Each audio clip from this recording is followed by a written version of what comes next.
I've known my wife for, like, even when I became an atheist, my wife and I knew each other for 20 years, had kids together. Like, you just don't give that up on a dime. Like, and I believe love is a choice, not a feeling.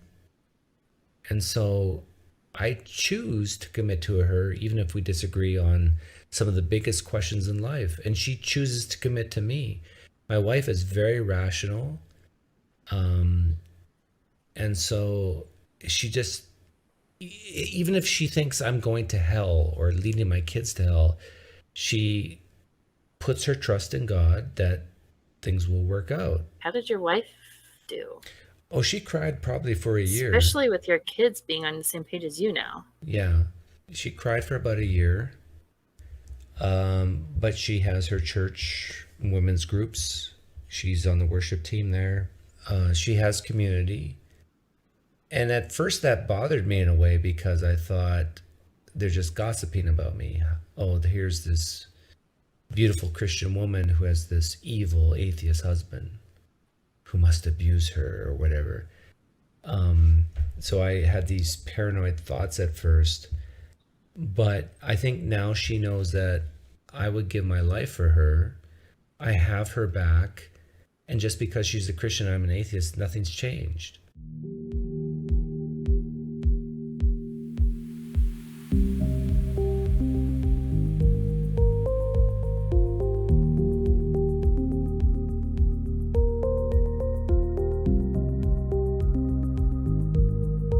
Hey everyone, I wanted to give some background on this episode before I just started to play it.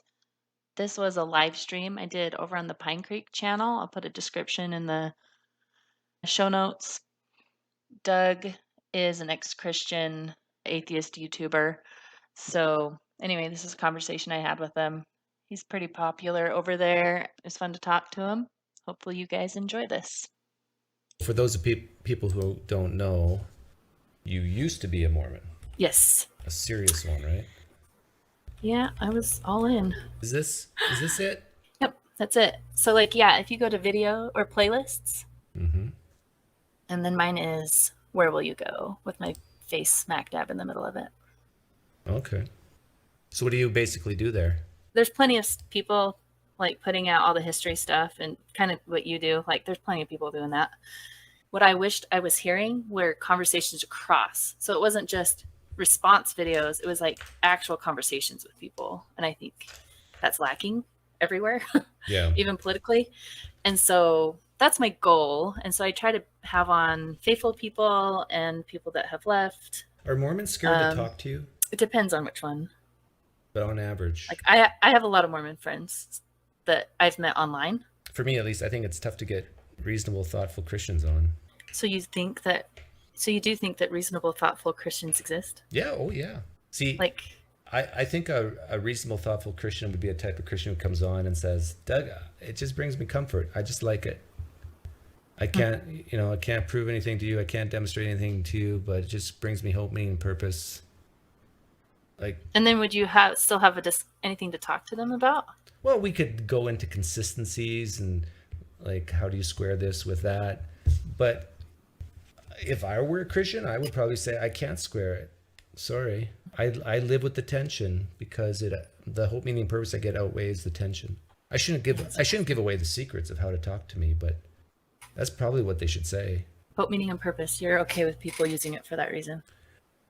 If the placebo works, like if it helps them stay sane, and if they're not causing too much harm in society, like if they're not beating their kids with a rod because the Bible says so, if they're not withholding medicine because they have faith, like if they're just like normal, everyday humans who, need the sprinkling of seasoning on top of their salad to give them that extra flavor in life. That's all you think religion is? Well, no, that's how, if I were a Christian, I would try to defend it. Basically, by not defending it, I would just say, hey, I'm scared of death. I want to be able to pray on a plane if I think it's going to crash. I want to be able to pray to my kids if they're sick. It just makes me feel good. Mm-hmm. I would stay away from the historical stuff. I would stay away from even the philosophical stuff. I would just say, yeah, it's a crutch and I need it. Please don't take it away from me. What about the arguments about it being like pragmatically the best way for humans to live? Does that? Yeah, that's sort of what they would say. Like for them personally, it's pragmatic for them. No, but what about you? Like, what do you think about that? Like, as a society, do you think society's better off with or without religion?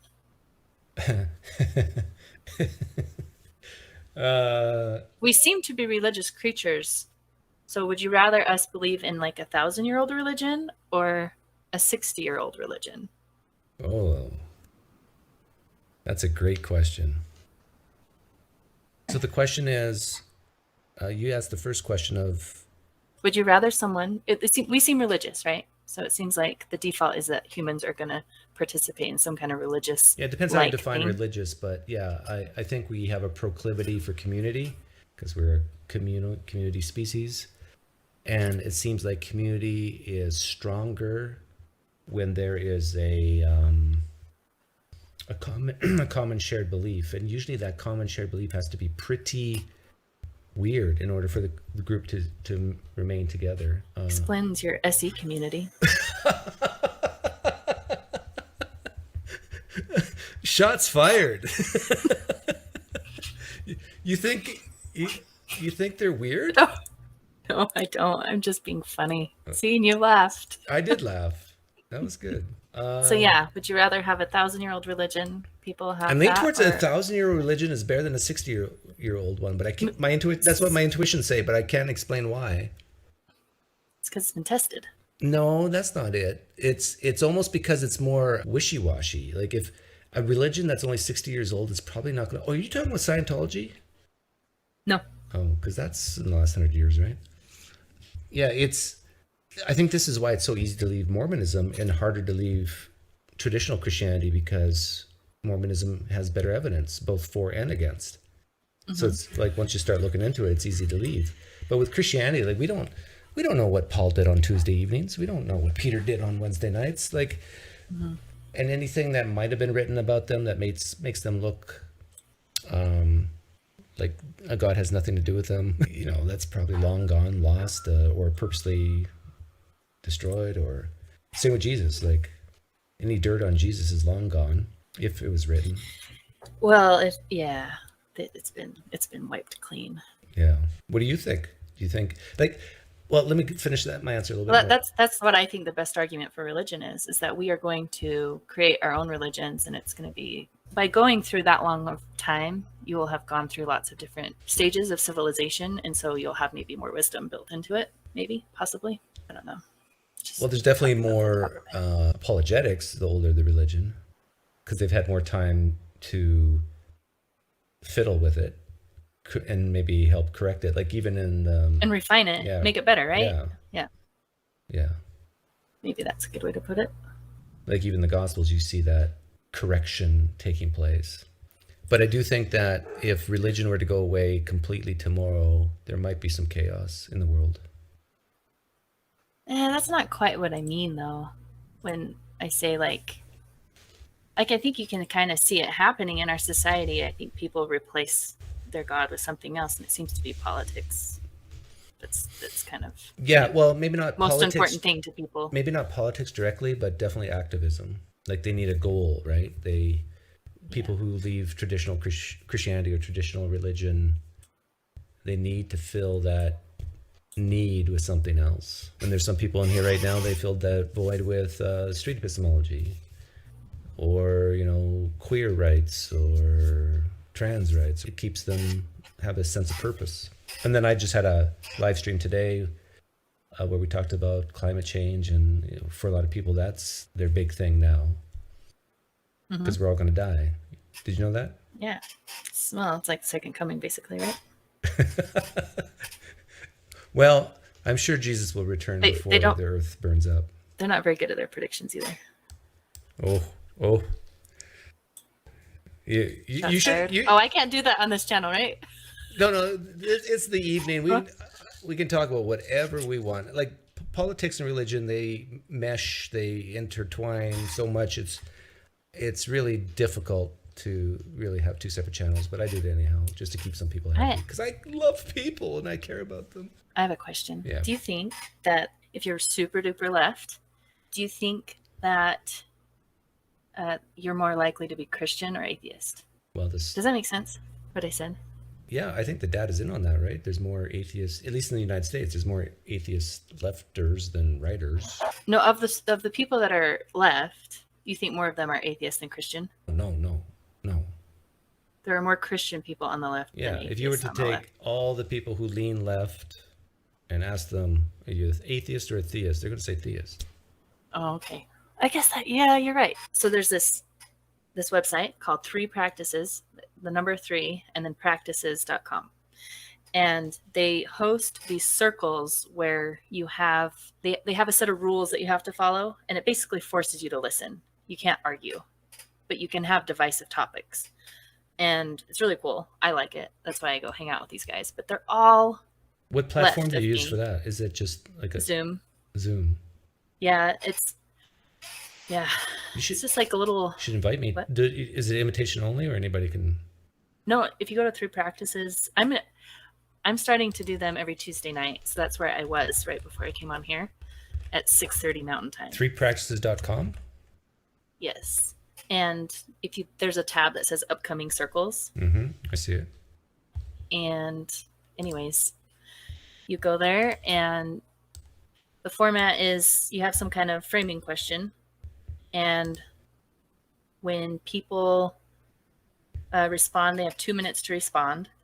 And then another volunteer can ask them like a clarifying question. You have to say the phrase, I'd be curious to know. And then you go through about 3 rounds of those different volunteers responding to the framing question. It sounds like a version of street epistemology.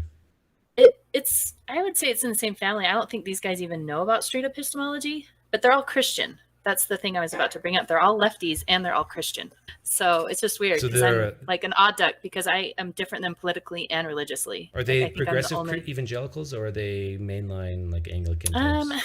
I've never asked them like which I gotta come to denomination they this. are. It's pretty I don't understand why it hasn't blown up because it seems like this is what people want, and people are too afraid. Maybe they don't like the registration thing. You do have to register to try to keep out trolls, I think. You just have to give the last 4 of your social and your mother's maiden name, right? You just have to register your email. So anyways, come Tuesday night next Tuesday night. I don't know what the topic's going to be yet. Actually, maybe you can help me yeah, decide. it was on there. What would be You're, Well, next Tuesday it's not on there. Oh. Tonight it was Are Progressives Against Free Speech? That's the circle I hosted. It was actually a really good conversation. I would say progressives are not against free speech unless it's misinformation. Yeah, who gets to decide what that is? Yeah. When Galileo said that Earth revolved around the sun, misinformation. So you play poker on Sundays, this on Tuesdays, poker on Wednesdays. No, I don't do poker every time, and that's why. But you should. Yeah, it's $5. I'll do it. Yeah. I'm not gonna be your fish, meanies. You pick on the Mormon that doesn't know it's like against their religion to play poker. I'm gonna ask the live stream chat if there's any Mormons there. Any Mormons? I guess I just did ask them without typing, right? Any Mormons in here who know Marti? Yeah, do I have any fans? Who is Marti? Asked B. Guzman. Who are you and what are you doing here? I am the female version of Doug. That's why I'm here. Now everybody hates you. Why do they hate me now? I remember the first time I actually really heard you talk. And I think it was on Nathan's channel, right? Yeah, he wanted people to come on and defend Vervaeke, Peterson, or Paul Vanderklay. Yeah. And I came on to defend Vervaeke. I've interviewed Vervaeke actually on my podcast. It's one of my favorite ones because he's a really cool guy. Anyways, But I remember listening to you Yeah. talk and I remember typing in the live stream chat, it's like I'm looking in the mirror. You put a nice long wig on me and that's right. what's the average Mormon kid rate? I would say you can be a good Mormon with 3 to 4. Okay. When I grew up, it was 5 to 6. I had 2 friends in high school, really good friends, and they came from families with 10 each. Man. So if you in 2022, if you're a Mormon, you only have 2 kids, you're looked down upon. The kids? 2 kids, yeah, you're gonna get the side eye a little bit. You better have some reason, like you had some infertility, or there's no law, right? I mean, they just give these conference talks all the time that make you feel guilty if you ever thought that maybe you wanted only 2 kids. Is it okay if I have some rum while we talk? Hey, yeah, that's fine. Okay. Question. I won't get drunk though, because that's a sin. Why don't Christians have more kids? Like, why is it just Catholics and Mormons? Because I mean, I think it's the same. Is it just not something that's promoted? Well, evangelicals have quite a few kids, but why? So evangelicals make up 20% of the U.S., 25 actually. No, 20. Catholics make up maybe 18, 15% of the total population. So that's still a big chunk, but probably it's expensive. Maybe that's a reason. I'm drinking rum and Diet Coke out of a coffee cup because I don't have anything else. So people will think I'm drinking coffee. So when you were a Mormon, you basically didn't gamble. You couldn't even play poker with me, right? If you were a Mormon? Okay, so that's a fuzzy one. Like, you'd have your super devout people that wouldn't even touch face cards, because there was one talk given one time, long time ago, where a guy said that face cards are the devil, right? I don't even know the right quote. I don't even know the talk. So that is one that would be perpetrated by like your parents if they really believed it. But there's weird rules that kind of fade away. But if you are born in a certain household, your parents might keep it going. I don't know if that makes sense, but definitely not smoking. Yeah, not smoking. And definitely no no. caffeine. No, it's not caffeine, because they drink their Diet Coke and their sugar drinks. What? I thought Mormons can have, they don't drink coffee though, right? So it's kind of weird.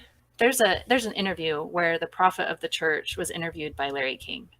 And he said, and you guys don't drink caffeine, right? And he said, yep. But that's not totally true. It's the scripture is hot drinks, and it's tea and coffee.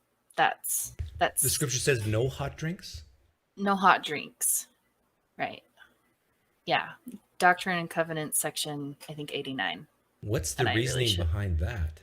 Can you have soup? Because Joseph's soup hot chocolate is fine too. Like, it's not actually hot drink. So that's what the scripture says, and then the modern day prophets have told us I say us, just bear with me. I'm not Mormon anyone, but I am. It's never going to leave, right? You're like me. You're culturally a Mormon. Yeah. But theologically not. I'm culturally a Mennonite. And I still do get a little defensive too, like if you're starting to attack them, because I don't feel like my family is dumb or anything. Like, I think I don't know. It's just I'm not on board. So tell me about your family. Like, are they all? So they're all still Mormon. And so I have one brother that's agnostic, but he practices, if that makes sense. Okay, so he's sort of like a cultural Christian. And when you left Mormonism, how much did your parents cry, or did they? It was a pretty big deal. Yeah, that was a really, really big deal. And did you feel guilty about that? About them being sad? Yeah. Yeah, I didn't want to hurt them. But I felt, this is a good way to describe it, when everything came crashing down, I would say I had 2 bad decisions in front of me, like stay or leave. And they were both bad, right? Neither of them was a good decision, but I chose the least bad one, which was being honest with myself. And when you made that choice and did you tell your family, or did they just figure it out on their own? So my daughter was almost going to be 8. And so you baptize your kids when they're 8. Mm-hmm. And we knew we might not be doing that. And so we told everybody pretty early, like really fast. So timeline, fall of 2019 is when things came crashing down. Long story. You probably don't want to hear it. And then we kind of removed ourselves from so you get callings. So, you teach little kids their church lessons, or you are the organizational leader of the women's organization, or you are the organizational leader of the youth. Like, so you have these volunteer positions where they ask you to, hey, will you do this? And you say yes. You always say yes. Unless you're a bad Mormon, you say no. That culture is kind of changing a little bit, though. Like, if people are too busy, they're learning to be like, I can't say yes, and it's not as hard to say no, I don't think. But anyways, we asked to not do those jobs anymore, and that was. But did your I'm trying to use universal language that your audience will understand, but it's really hard because we have our own language. There's if there's probably a lot of ex-Mormons in here, at least a few, and if someone doesn't understand something, they will explain it, or I'll ask. But you might not understand. Did you ever, did your mom or dad come up to you and say, "Why are you leaving?" And then if they did, what did you say? I had some pretty big back and forth with my dad right at the beginning, and our relationship was pretty awful at the beginning because that's all we talked about was, for me personally, all of a sudden something we had in common was gone. And I realized I need to start focusing on what we have in common, not what we don't have in common. I went and I gave him a hug and I kissed him on the cheek and I said, "I love you." And that was it. That's the only thing I said to him, because that was more important to me. So is it still kind of tense today? No, it's pretty good. I mean, we don't talk about it a lot, but a lot of the reason those conversations were coming up were probably because I was bringing it up, because I wanted to explain myself. I guess you want people to know you didn't leave for the reasons that you think people leave when you're practicing, right? So it's not because I wanted to sin. It's not because I'm lazy. It's not because, all of the reasons you think that apostates are born. So what was the big thing for you? If I know there's many things, but what would be on top of the list? Well, I lost my belief in the supernatural, but then I was still trying to Jordan Peterson it, and I was trying to act like I believed. And I thought, oh, that seems right. I'll act like I believe. But it gets really tricky when you are making some pretty strong claims that you don't believe and you're teaching them to your kids. That really started to bother me. My husband came home from an early morning meeting and he was all gung-ho and he's like, "Hey, we need to be doing this and this and this better." They have this program called Come Follow Me, where you teach your family lessons from a book that is published by the church.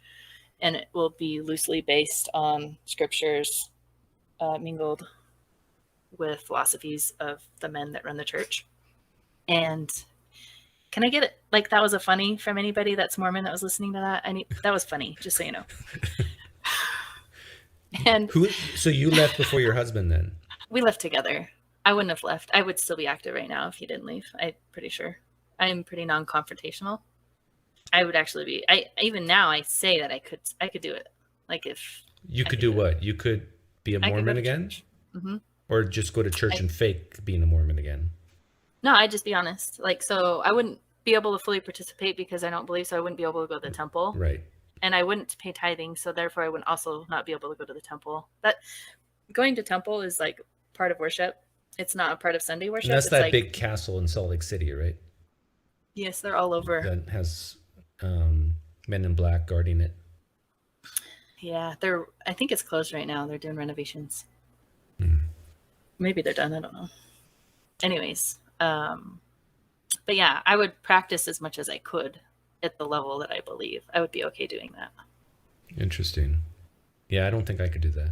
You said something interesting. The first thing that went was your belief in the supernatural, right? It wasn't golden plates. It wasn't Joseph Smith. That's what it was. So I lost my belief in the supernatural, right? Yeah. But how? And then it took a while. James Randi. James Randi. Penn and Teller. Penn and Teller. I loved Penn and Teller. Penn and Teller. So I would, I've met him, by the way. Oh, really? Yeah. In fact, my cousin almost got beat up by his bodyguard. Wow. But that's a different story. How did that happen? Well, that's crazy. My cousin is a big guy, and he actually started running towards Penn Jillette, and Penn, and the bodyguard just rushed in. Or at least one of them did. And said, "Back off, buddy." Oh, and that's when you met him? You just shook his hand? Yeah, well, I went to the Amazing Meeting in 2012. I was a fresh atheist at the time, and they were guests there. Okay. When he was fat. Yeah. He was big. So I guess I did my research on whether supernatural things exist on the internet, and I followed a bunch of those people that claimed that they could do something supernatural, and then they did the test for them. So I watched a bunch of those. The $1 million thing, and I realized that hoping for rare miracles was probably just not reasonable. Now, as far as I never really, it's amazing how you can compartmentalize, because I just didn't think about gold plates. I didn't think that was reasonable, but I did have this hope that maybe God did that still. He allowed that to happen, right? So maybe there's a chance. And then I knew about some of his treasure hunting, and I was like, oh, that's okay. If God was going to restore the church, like the Mormon church claims, it would have to be through someone that believed in that kind of stuff. I was also following Jordan Peterson a little bit, right? So James And Randi, Jen, Penn Jillette, and and Jordan Peterson. Yep. Those are your horsemen. Yep. Yeah. And Sam Harris a little bit. It was a conversation that Jordan Peterson was having with Sam Harris, and they were talking about truth. It was an awful podcast. I heard that one. That was right? so... Yes, right. So it was interesting to me, and there was this moment, I remember where I was. Like, I was out on a run, I was listening, and they both agreed that we should be honest. I'm like, oh, that's cool that they both agree. I don't know why that was so profound to me, right? But it was. And it was at that moment that I realized that I don't believe the gold plate story. Like, I don't believe that. If I'm being honest with myself, I don't believe that. And that led to me just wishing I could tell somebody, but I couldn't, and I didn't. These are just thoughts in my head rolling around. Like, I was still active, like practicing Latter-day Saint. Like, nobody would have known anything was wrong. This was all just in my head that I was changing these beliefs. And so I'd say about 3 years later. And meanwhile, I'm serving with the kids organization, and I love it. Like, the little kids are awesome, right? Like, there's nothing like, and you'd have these moments and you just feel love for all the kids, and you're just like, oh, that's God, right? You probably missed that, right? Oh, now you got your own kids, so. I don't know if I missed that, actually. I think I get those moments other ways. Like, I don't have to get it that way, I guess. Yeah. Like, I really like this 3-practice organization. I like doing that. I get those same feelings when I'm interacting with other humans, so it doesn't have to be through that. Can you, but yeah, like most of the people who watch my channel are, I wouldn't say most, but a lot of ex-Christians, can you summarize in bullet point form the difference between Mormonism and evangelical Christianity? Can I? Yeah. Well, you're gonna have to give me some comparisons. Like, there's a big difference. Do they believe? Do they believe Jesus is God? They believe that. So the Godhead is different for sure. So they believe that that God has a physical body of flesh and bones, and then so does Jesus Christ, and Jesus Christ is God's literal son. And then you have the Holy Ghost, who doesn't have a body, so that he can dwell with us. And so God the Father actually has a body of flesh fingers, and bones. toes, buttocks. Yes. How much of the traditional Bible, 66 books, do they believe is actually accurate? Like, because Joseph... they believe all the Bible. They believe all the Bible, but they believe that it's been muddled by men. So like, if I were in a Bible class when I was younger, it would have been something like, yeah, there was this whole thing where it was a Nicene Creed, and they'd use all the atheist arguments to explain why the Bible was not a good, reliable source. Like, that's why you have to have a living prophet. Yeah, that's very similar to Islam, because Islam will say that a lot of the Bible is God's word, but it's been fiddled with. Well, did you have questions for me? Sure. Ready? You have them written down? Yeah. How many of your friends actually believe? Like, do they ever express doubts to you? No. And now they wouldn't, for sure, unless they were like definitely making a decision, like a move. They wouldn't trust me. So you're right. They don't trust me. You're the enemy? Well, hang on, but they're your friends. Right? They will, how do I explain this? They would trust me on math. right? They would trust me on Okay, but everything but all Mormonism. Yeah. anything but religion. Yeah. My question is it okay for someone to be religious? Sure, my wife is. Yeah, but wouldn't you rather her be on the same page as you? Yes. But I see how much value she gets from the belief, how much community she gets. She doesn't play poker like I do. She doesn't really do sports. She could come. Come where? To your 3 thing? No, to poker. Oh, no. She would never, ever do that. Why? She hates math, and she's a horrible liar. So she'd lose all the money that you make. She would pick up pocket aces and she'd go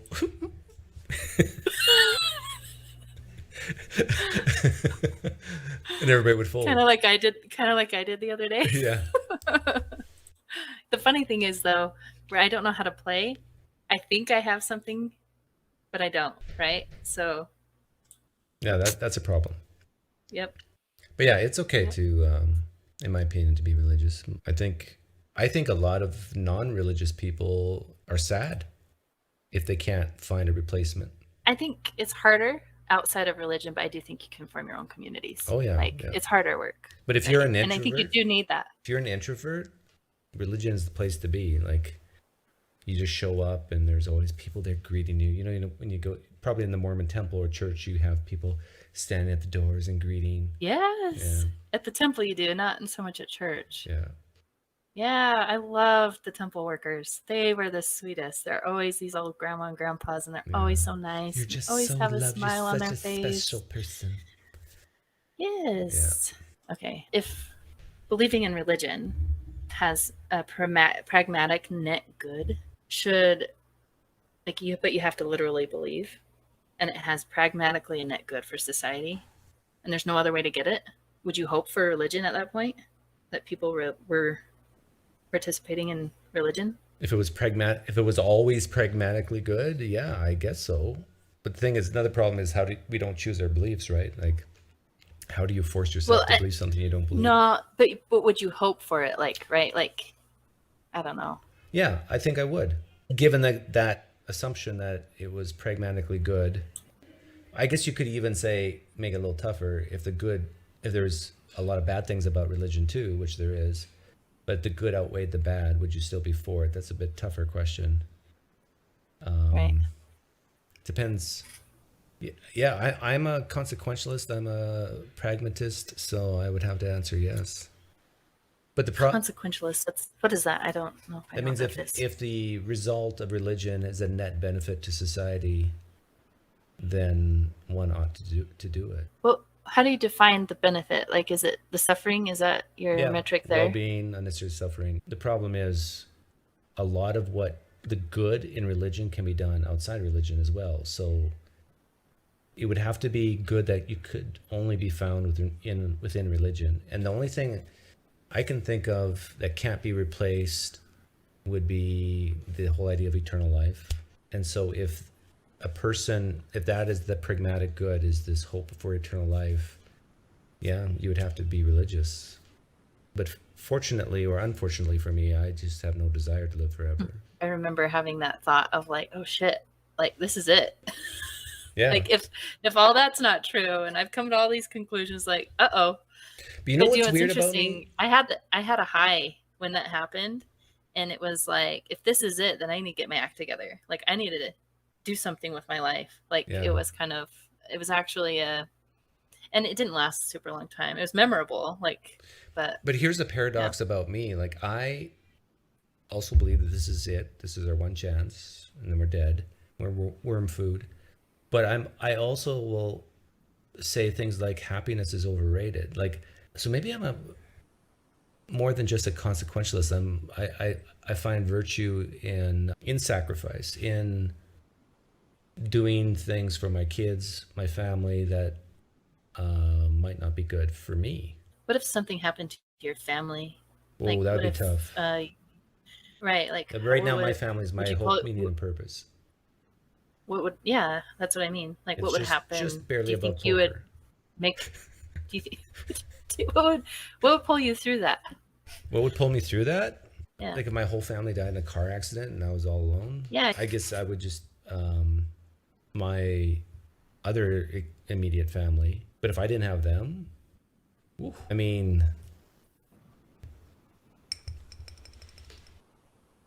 I don't know. I sometimes think about that, and I know there's organizations that specialize in helping people who've lost like their whole family.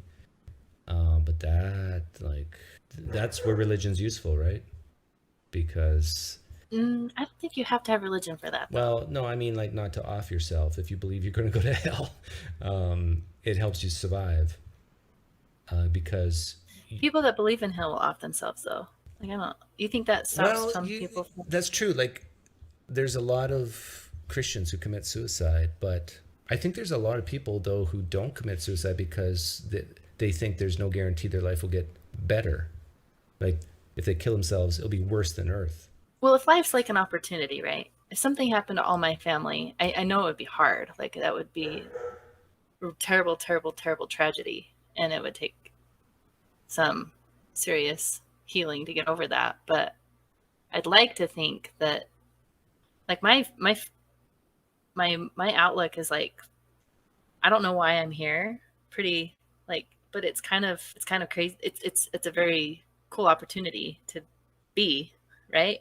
And so why not do something with it? Like, I'm not sure. And I don't know.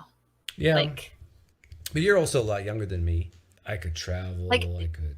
you don't ever fantasize about how much good you could do? Like, just by doing little mean things every day. More than you, what I've you already could make a done? difference. Huh? Yeah. Yeah, I guess so. But I don't have any of Yeah. these. I don't have these illusions that I can change the world. Like, No, I'm talking about changing right what you're touching, where you're at. Like, that doesn't, yeah, that satisfies Yeah, me. that's To true. be able to even make the difference to one person is very satisfying for me. like I've gotten emails, and this probably would help. Like if I lost my whole family and I had my main hope, meaning, and purpose gone. Like I get emails from people who said, "Hey, I was considering suicide, but I watched your video on this guy was a Calvinist, and he was becoming suicidal because of Calvinism."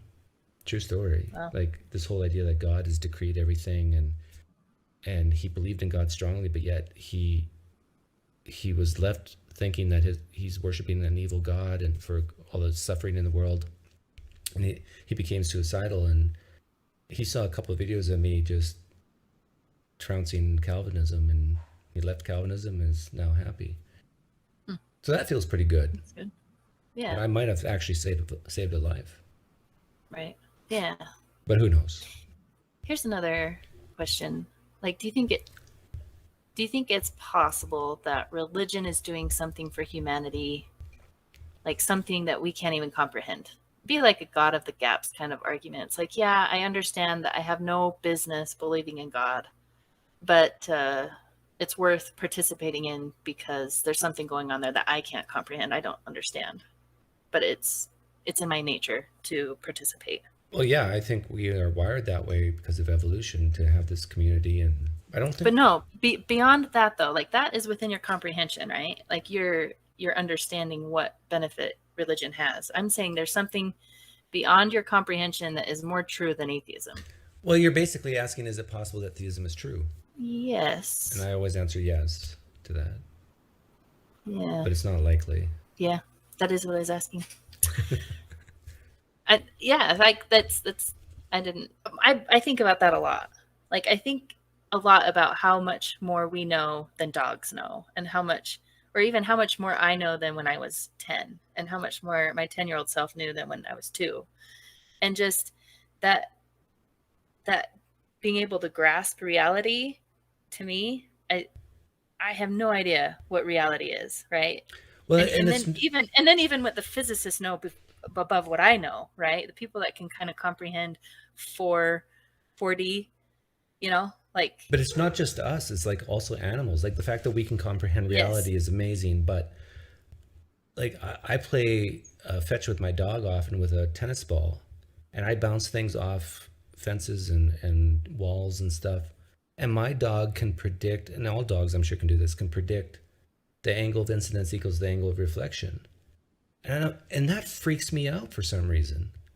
It's like, whoa, this is a conscious thing calculating angles and everything, and it's a dog. Yeah, that's actually a really good point, because that's where I feel like. So either the dog is as amazing as we are, or we're no better than a dog. Well, maybe just a little bit better than a dog, right? So you can look at it both ways and say, oh, this consciousness idea in mammals. Oh yeah, I'm not saying that humans are amazing. I'm saying we're like the dog. We are as dumb as dogs. So maybe we shouldn't try to get ahead of ourselves and be like religion is bunk. I think being honest is best, right? And I think religion in general got scientific when we got scientific, and then they tried to like make these propositional truths. But I don't think that's what religion was before we had science.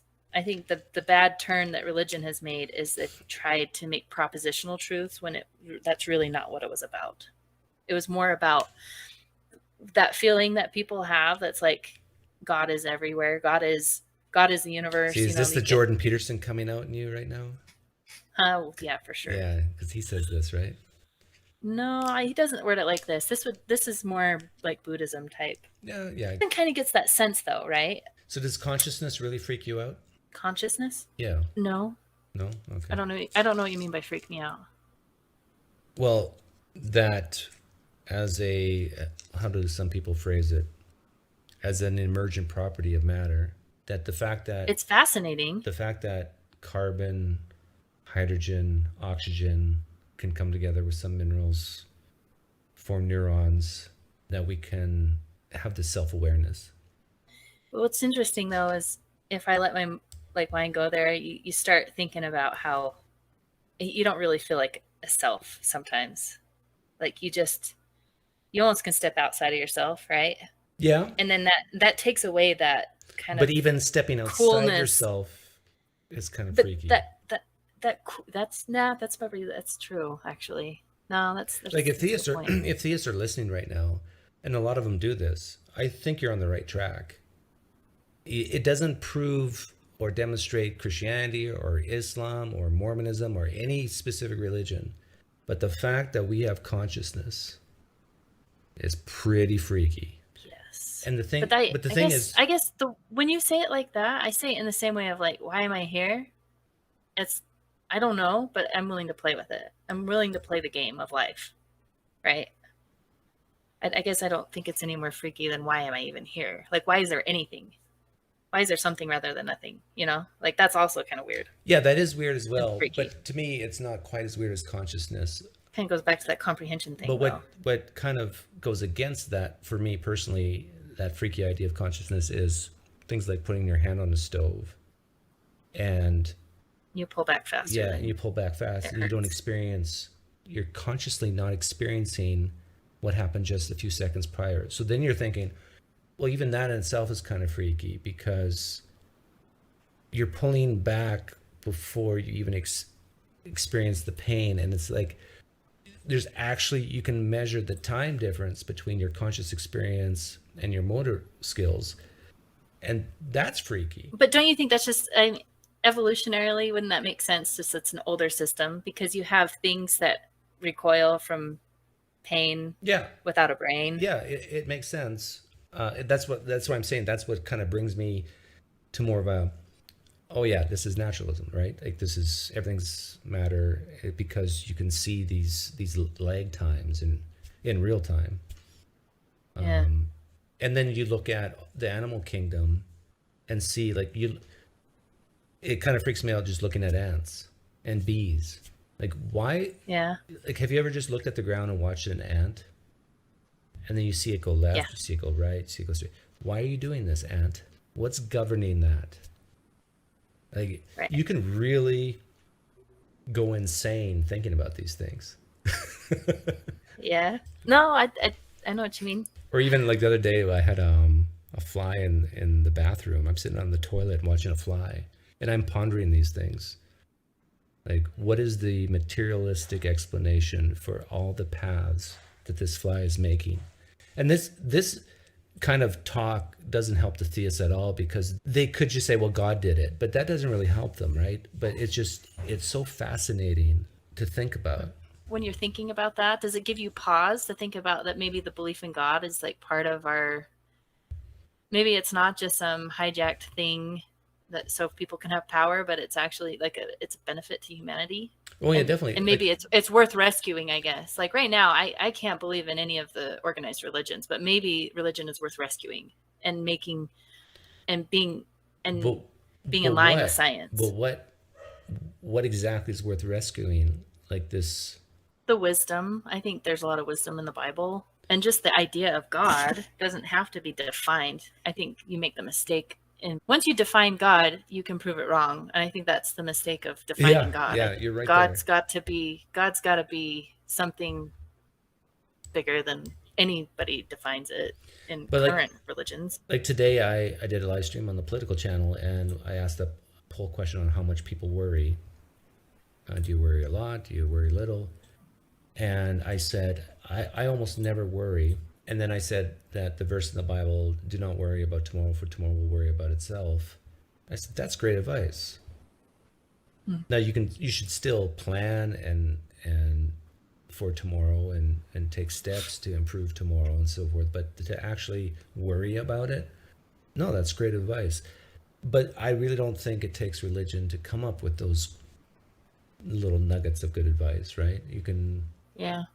Well, that's what I see like Jordan Peterson doing. I feel like he's trying to rescue religion without trying to deny evolution, without trying to deny science. He works with a lot of sick people, and he's a sick person as well, like physically. And I think he sees a lot of mentally ill people and thinks that religion can help them, right? What is it that you think he thinks religion will help? The whole sense of purpose. Like you see in a lot of young kids today, especially technology is partly to blame, always on their cell phones. They're not having real friendships, or a lot of them don't. Face-to-face conversations, a community, and so religion can help with that. Okay. Do you think that he would rather someone be a fundamental Christian or someone like Pinecreek? Fundamental Christian. I don't think so. Oh, he doesn't like atheists. He doesn't like new atheists. There's a difference. Oh yeah, I'm 51, so I'm an old atheist, but no, he thinks atheists. You listen to him with Matt Dillahunty, right? He basically just trashed atheists there, if memory serves. The conversation with Sam Harris is way different, right? Yeah, that's true. Matt Dillahunty is they were talking past each other. That was like, debates aren't interesting to me when they're talking past each other. I loved Jordan Peterson and Sam Harris because they were actually addressing each other. They were steel manning each other and trying to address that, not this. Well, the problem with Sam Harris is he can't let things go. Like he's like a dog that once he's clenched onto that bone, he won't let go. And so when they were talking about the whole idea of truth, whether truth is more pragmatic or more objective, he refused to go further in the conversation until they kind of solved the idea of what is truth. Yeah, he didn't want Jordan Peterson getting all slippery on him, huh? Yeah. Which I don't know. Maybe it's smart to define your terms. That's not bad. Yeah, it's not bad, but if it were me, I probably would have said, okay, Jordan, let's move on. Like at some point you just gotta, we're not going to see eye to eye on this. But maybe that is why the other conversations ended up so well. Is because they hammered that out for ever. Maybe. So do you think that there's like a God-shaped hole in people's heart when they leave religion? It wasn't for me, and I know it's not for a lot of people. A lot of people have a born-again experience after leaving evangelical Christianity. Like the relief. In fact, Tyler Vela, who's that? Do you know who that is? Is that the one you talked about recently? Yeah, recently. Okay. Yeah, he was a Calvinist, evangelical type Christian, and I think in one of his videos he said, "I'm at peace, I'm content, I'm not sad." It's like it's almost a relief that he doesn't have to have this cognitive dissonance anymore, and I think that's the case for a lot of Christians who leave Christianity. I'm trying to think if it was a relief for me. it was a lot of work for me. So I wouldn't say that relief. Maybe I had little moments of relief, but it was a lot of work because I had to sort out my relationships because I live in a Mormon area. All my friends are Mormon. All my family is Mormon. Like I had to, that was stressful trying to navigate that. When you're with your friends and family, it can be stressful. I remember the first time I saw my parents after I became an atheist. I flew to Canada and I was worried about something really stupid like dinner time. Who's going to say the prayer? Yeah, is my dad going to ask me to pray? Not knowing I'm an atheist. And if he does, what am I going to do? I remember having this conversation with some of my friends asking for advice. Do I fake it? Or do I say, I'd rather not, which will now send up red flags? My husband made a funny TikTok on that subject. Oh, really? Your husband's on TikTok? Oh, we had a TikTok channel for a while. It's no longer active. Okay. You and your husband had a ex-Mormon TikTok. Yeah. I'll describe it. So he was about to go eat some food, and then I'm videoing him, and I say, "Hey, Kevin, will you say the prayer?" And he looks up and pauses, and he says, "Okay," and then he bows his head down, and then we played Talladega Nights. That scene. Oh dear Lord, baby Jesus. I don't know. It was funny. I just typed in the live stream chat, if people want to do speedrun questions for you or me, to tag me. Are you willing to answer questions from the chat? Sure. I'm not sure if any. It can be really simple stuff, like if you don't understand something about Mormonism, or it can be anything. Just tag us. Are you still scared of hell?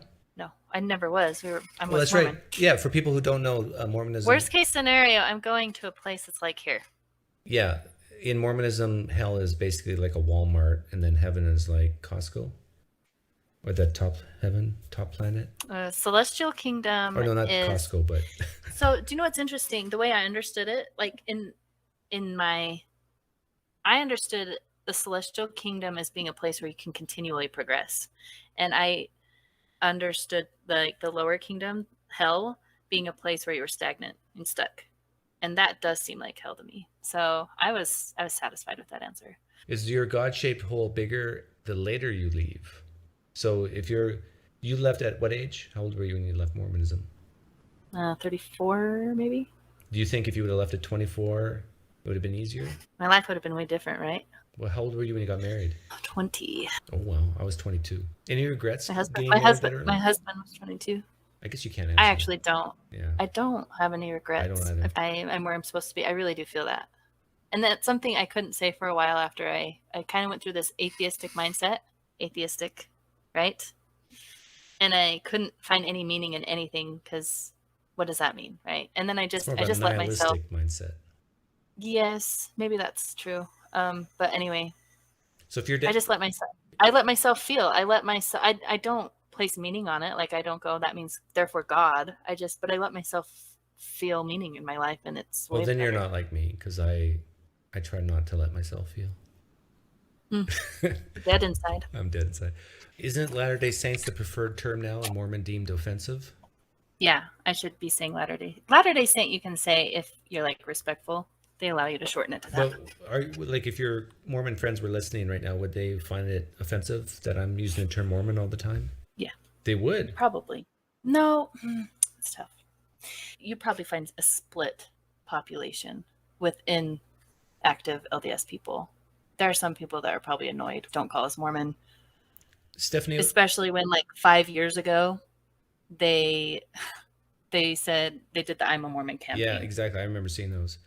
Yep. Stephanie wants to know, are you comfortable, or do you call yourself an atheist now? I don't usually call myself atheist, but if you want to say that's what I am, I'm okay with that. Does that make sense? I'm not offended if people think I'm an atheist. Except if your family's watching now, they'll be devastated, right? No, this is why I don't. Is because usually atheists also brings a whole other package of ideas that I don't like anti-religion. I'm not anti-religious. Is Jordan Peterson an atheist? I'm going to say yes. I agree, right? But he is obviously way different than Sam Harris. Yes. And I definitely fall in the camp of whatever he is. I don't know what you want to call that. Rich Younger asks if your husband's still Mormon. No. Yeah, how about your kids? Well, they actually still participate They do. at the weeknight activities. Happy Armadillo asks if we still go to church. I do not. I don't even think my wife wants me to go to church because I'm too dangerous. I go when people invite me for stuff. So last time I went was my neighbor spoke in church on Easter, and she asked me to come. So have your kids come up to you and asked you about Mormonism, and if so, what do you tell them? So my kids were young. So when this all happened, it was during COVID. So at that time, my oldest was 10. Okay. And I don't know if they're whoever asked that is around 10-year-olds. They believe what you believe. And so they did freak out at first. I remember we were pretty open with them as everything was happening. And so I basically said, I don't know. We don't know what we believe. And I asked them how they were feeling. And I remember my oldest telling me, yeah, I'm scared that we're going to leave. So like they knew that leaving was bad at that point and they were scared. But here's the thing. COVID was beautiful and hard at the same time. Beautiful because nobody was going to church. You know what? I agree with that because I look back to 2020, April of 2020, and the family time we had was amazing. I mean, we would go for walks every day and talk, and because they weren't going to school, and yeah, I actually have great memories from COVID.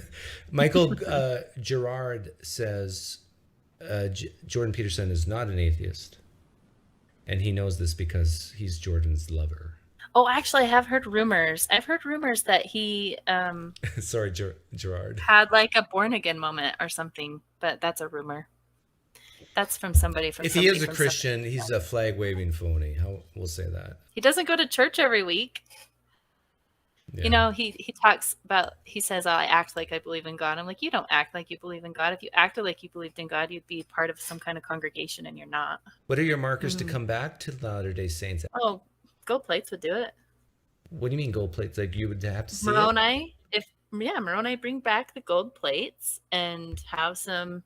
What if someone just made some gold plates and put some ancient Hebrew or Egyptian script on it and said? It would have to check out with scientists. Sure. With the scientists. Archaeological evidence of the Book of Mormon would be pretty good. I'll take that. Yeah, for me, I think I would have a higher bar than that. I think they would have to pray in the name of Moroni for something to light up on fire.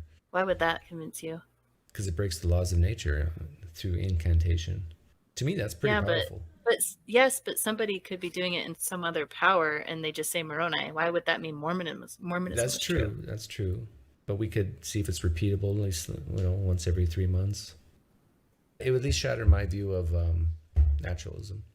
My next door, Rich Younger asks, my next door neighbors are Latter-day Saints. We don't say Mormon here, Rich Younger 9. What can I say to them that will make them to start to doubt? Nothing. Oh, you're pessimistic? You have to decide yourself. Like, that's the only reason my husband and I are where we're at, is because we're curious. They have to be curious. There's nothing you can say to them. Let me try, Rich Younger 9. What you ask them is, so your neighbors are Mormon. You see your neighbors walking their dog. You ask them, hey, beautiful weather we're having today, right? And they say, yeah. You say, I'm just curious. You're Latter-day Saints, right? Yeah, we are. What would it take for you to change your mind? Have them answer the question for you. Well, sure, you could SE them, but that doesn't make people leave. No, it doesn't, but it gets them to think what the markers are in their life. Right? Didn't he just ask what you could do to make them leave? Yeah, but I'm saying that you can sure, you could do that too. Get them to give you the answer. What will get them to leave? And then when they give you an answer, then ask them, well, how would you test that? How would you test that this is true or false, whatever the marker is? I know. He needs to tell them that he'd like to talk to the missionaries, and then SE while the missionaries are doing their discussions. Just kidding. That's mean. Missionaries already have it hard enough. Leave them alone. They're nice boys and girls. I think just the fact that we're all products of the Enlightenment here in the U.S., that it's really hard to stay Mormon if you actually think. I have a question. Yeah. Do you think it's easier to get along across a religious divide or a political divide? Like when someone's really, really one thing or the other. So if you have like a really hardcore In today's atheist, environment, religious divide. really, Because Christians love me. They really do. did you mean to say political just then? No, it's easier to get along with the religious divide. Ah, yes. I think I agree. The fact that whenever I talk about politics, that people can love me so much when I talk about religion and then hate me so much when I talk about politics, that speaks volumes. It's like, I don't get it. Yeah, especially in the SE community, right? Because aren't we supposed to be able to like... The SE people are good. I have no... Oh. I seriously... So who are these people that you're talking about? I thought SE people are the ones that were following you. I have so many liberal friends, left-leaning friends in the SE community, and they like me. They have no problem with me. We value things a little differently. We see the world a little differently, but it's the non-SE atheists who lean left. That it's like, how can Doug be so rational when it comes to religion, and he's just full of crap when it comes to politics? Like, it boggles my mind how people don't understand that number one, the obvious fact, people are raised differently and therefore have different values and they see the world differently, and that politics is not personalities too, I think. Yeah, personality types, and that politics is not so much about facts, it's about values, like small government. Like, you can't say that's wrong. It's just because in itself, depending on what goals you have or what the status is, it's just a preference. It's like saying it's wrong to like chocolate ice cream. No, I just like chocolate ice cream. Have you ever been to the Encore in Vegas? No. Have you ever been to Vegas? Of course. What hotels have you stayed? It's a Mormon hub, you know. Really? They're getting a new temple. Oh, I got a question. Whenever I see a Mormon temple outside of Utah, does is it Moroni on the top? Some of them have Moroni, yeah. They're always pointing with a magnifying glass. Are they always pointing to? Are they pointing to Salt Lake City? I really don't know. Is there a Mormon in here? A Latter-day Saint person in here can confirm or deny that? Because I think it does. Because there's a church in my town, a Mormon temple, and I'm looking at it, and I'm looking where it's pointing, and it's not northeast, west. It's pointing. It's pointing north. Is it straight for the building? Does Northeast. It seem straight for the building, or does it seem off? No, it's off to the building. It's not feng shui. So it is pointing to something. Yeah, it's pointing. I'm sure there's some symbolism there. I'm quite sure. I think I've heard that they point towards Salt Lake City, but I don't know that's just not something I. Travis says that I'm not a true conservative. He doesn't even like Trump. There's a lot of conservatives who don't like Trump. So you can be conservative. Yeah. Why don't you like Trump? Because he's a jackass. Yeah. Thing is, though, I can't say I dislike him any more than Biden. I like him better than Biden. I'm willing to say that. So you'd vote for Trump over Biden? Yeah, if they're the only two choices. I voted Libertarian. There was a gun to my head. You had to pick. Yeah. Is that what you would be? Would you vote for Trump if you had to vote for one of them? I've been asked that question, I think, a couple of times, and I've always answered Biden. But Biden, I think, is going senile. Why Biden and not Trump? I just can't get over how much I hate Trump. I do think that the office of the presidency should have some integrity. And not to say Biden's, a perfect person. Right, but that's where... But, like, would I want my son to be like Trump? No, I want my son to be the opposite of Trump. But the cabinet and the administration and the legislature and the judiciary... I love the U.S. Constitution as a Canadian. I think it's an amazing Constitution. And I really think then it boils down to the character of the presidency, getting things done, which Trump actually can do. But the character flaws in Trump are they outweigh it. But the thing is, there's so much I hate about, like, I'm all for free speech. I'm all for... And I know Trump hates free speech in some areas, but the people who vote, who how do I say this? The people who hate Elon Musk, who hate this idea of misinformation, because we know what the truth is and this is misinformation, and so we need to squash things. They tend to vote more Democrat. So that would be like the why I wouldn't vote for Biden, because I am all for misinformation because it might not be misinformation. And I'm even for misinformation because if someone believes the earth is flat, the best way to talk to them is to talk to them. I mean, you just don't silence them and shut them up. Now that just fuels the flame, right? Yeah. So I tend to- I disagree with people who think that there's some conversations that should never ever be had. Like if you, especially if you have relationships with people, like if you have a family member who votes opposite to you politically, like you have two choices. You can ignore them or talk to them, and learn from each other. Yeah. But yeah, Which would be harder, a mixed faith marriage or a mixed political marriage? in today's Assuming you environment, both, assuming you both cared about the thing that you. yeah, in today's environment, I think a mixed political marriage would be harder than a mixed religious. No question, yeah. it's harder. If my wife ate granola and hugged trees and wore sandals and had short hair that was colored blue, I would really struggle. I have a question for you. Where do you get knowledge? Where's your go-to place to get knowledge? Oh, that's a great question. I'm a true believer that in a way to figure out what is true, you have to look at different biases, different geographical regions, different cultures, and if they all converge to the same conclusion, given those biases, I'm not talking about science right now, I'm just talking about in general, then you can have higher confidence that it's true. So in other words, if MSNBC and Fox News actually both agree on something, on some news thing, you can raise your confidence that it's probably true. Because they hate each other. That was a very wise answer, Doug.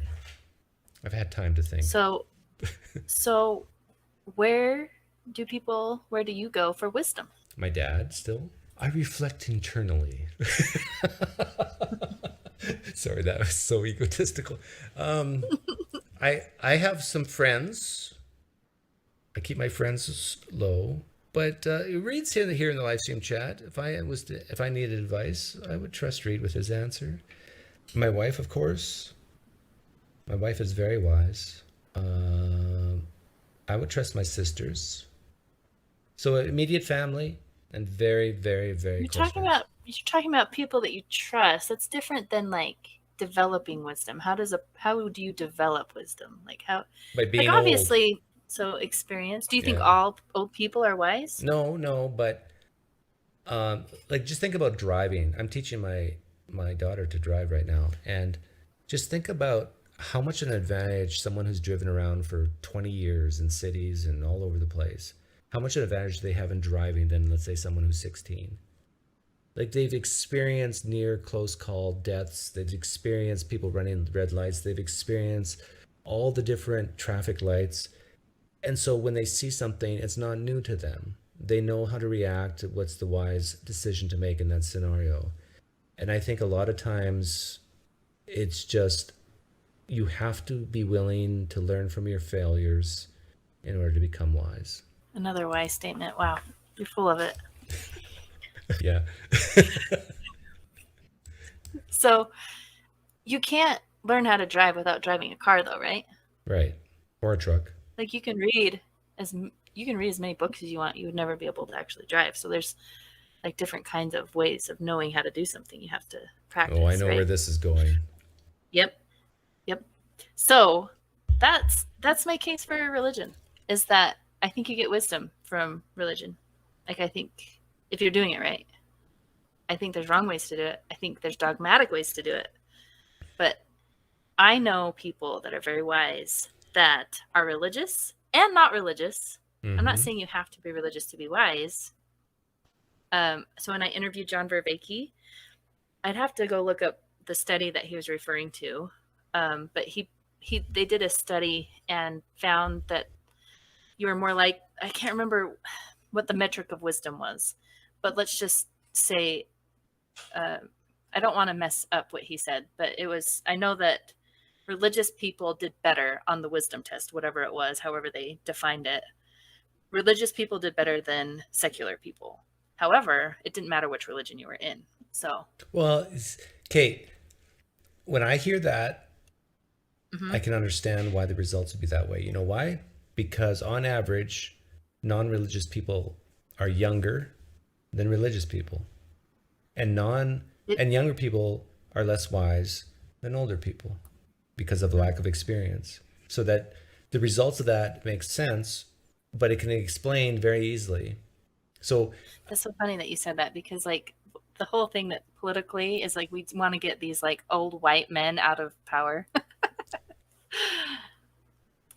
What if they're the wise ones? Granted, politics, you're not getting your wise people. You're getting your smooth talkers and probably liars. I'm fairly cynical when it comes to politicians. However, the people who vote for them, some of them know them well for many years.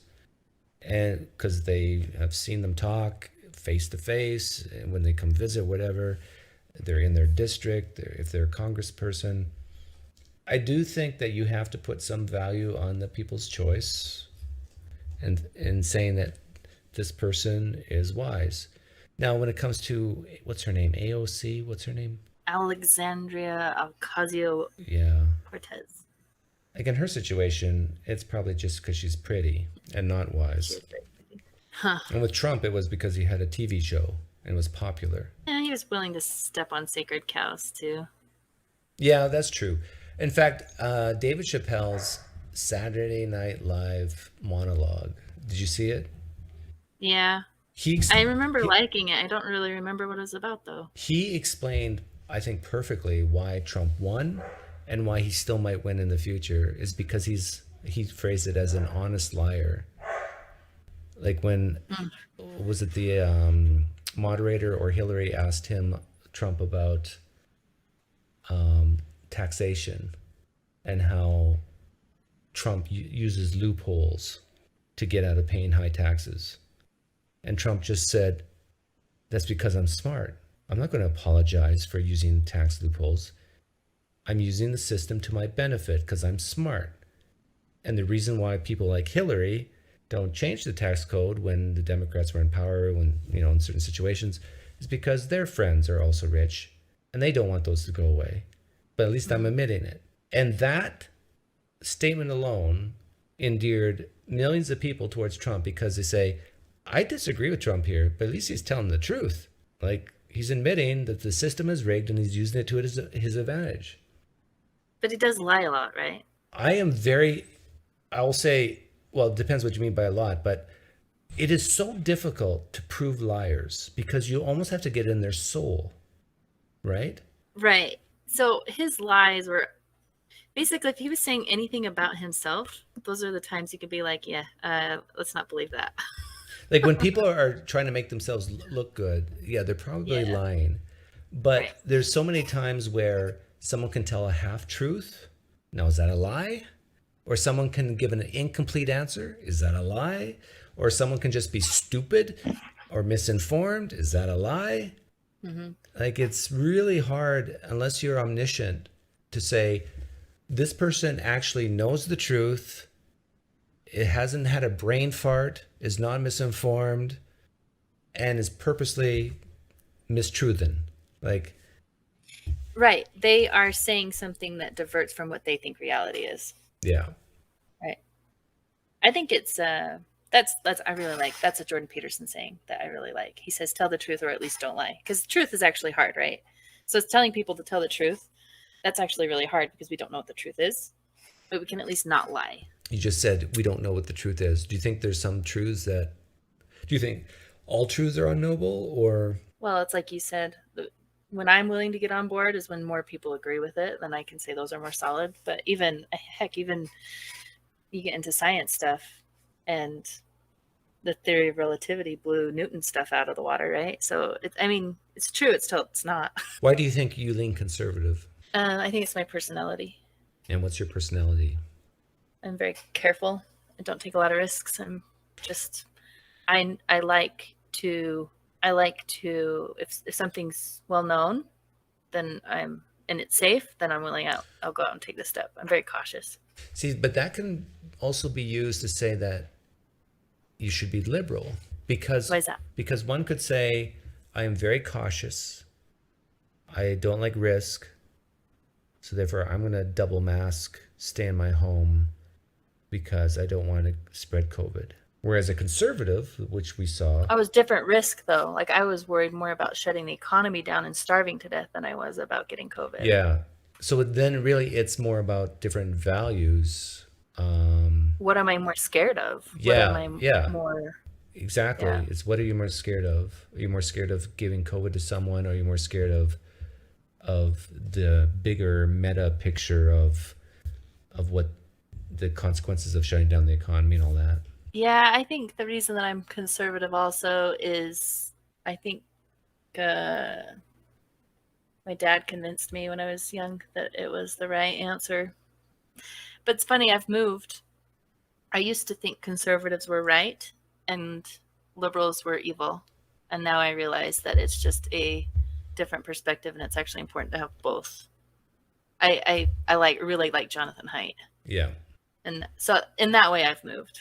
Yeah, even And I've also moved on some social issues. So for people who still believe that the opposite political party that you believe in, and it's stupid that there's only two main political parties in the United States. Really stupid. But anyhow, why can't we be more like Canada? It'd be nice. yeah, like Canadians. like there's no way that a person is represented just by two categories, one of two categories. But there's an evolutionary reason why, if you're a liberal, you should value conservatives, and if you're a conservative, you should value liberals. And that is the simple example of why psychopaths exist. Like why haven't they been selected out from the gene pool? And it's because there is benefits to being a psychopath for the community. Or because then you're always on watch for them. Is that why? No, it's because they're dispassionate. Sometimes the easiest and best way to make decisions is to strip all emotion out of the process. Some of the best judges, politicians, CEOs are psychopaths because they can make decisions not based on feelings, emotions. Oh, this is interesting. Because anytime you think of a psychopath, you're thinking of a murderer, right? Right, But but not that's all not true. psychopaths are murderers. Just most murderers are psychopaths. Though. Yeah. Most psychopaths are not violent. And so you can We just have such a negative connotation with that. But the point is that I just had to clear that up for even- myself. I was thinking out loud yeah, there. okay, no matter how abhorrent you might think the other side is, remember that evolution didn't deselect psychopaths from the gene pool. And so that should give you some comfort or hope that even if you're a liberal and you think conservatives are all evil, that they actually might be beneficial to the community and society, because psychopaths are. Right. Stephanie McGuire asks, if I missed her talking about this, sorry, but does she still believe that humans have spiritual nature as well as physical? Yes. I'm just going to confuse her. No. No. Okay. You had me scared there for a second. Yeah. Both Marty and I don't believe the spirit exists. Yeah. Pretty skeptical of that stuff. Stephanie. I think my bar's lower than Pinecreek's though, than Doug's. Yeah, you need to raise your bar. Keep your standards high. Don't lower them before Moroni. The gold plates. That Or was the my gold thing. plates, yeah. But yeah, Stephanie, both Marty and I believe that we are all moist robots. Well, I would say I'm agnostic as far as Do you believe that we're determined, or that we have this mystery like free will? I switch back and forth. Whenever I think about it, I go back and forth and back and forth. Like I can understand both sides of it, and I really am like sincerely agnostic on that. Like I can think of comprehend something that would like it's beyond our comprehension to understand, right? Like you know how sometimes you ask the wrong question and the answer's around, but you're asking the wrong question, so you'll never get to the answer. I think that's one of those. Was Marty an atheist when she talked to Nathan a month or two back, or is it recent? Yeah, you were, right? Yeah, you were fully out then. Yeah, my beliefs haven't changed since then. No, Nathan did not deconvert me. Hillary's emails ask the person who begs to be a mod, who turns me off every time he or she does, why not just be a deist, Pinecreek? Question for the guest. Why not just be a deist, Marty? I'm not really sure what that does for anyone. Like, I guess I probably am. Like, I believe in God probably as much as Einstein, right? Didn't he say he wasn't theist? I'll be brilliant like him. Yeah, sure. I'm a deist. There you go, Hillary. Like, I don't know what that means. Like, I don't know what. Why not just believe in a creator God that let the clock run, the ball roll down the hill, and then is impersonal? It could be an alien. I don't know. Here's the correct answer, because there's no reason to believe that.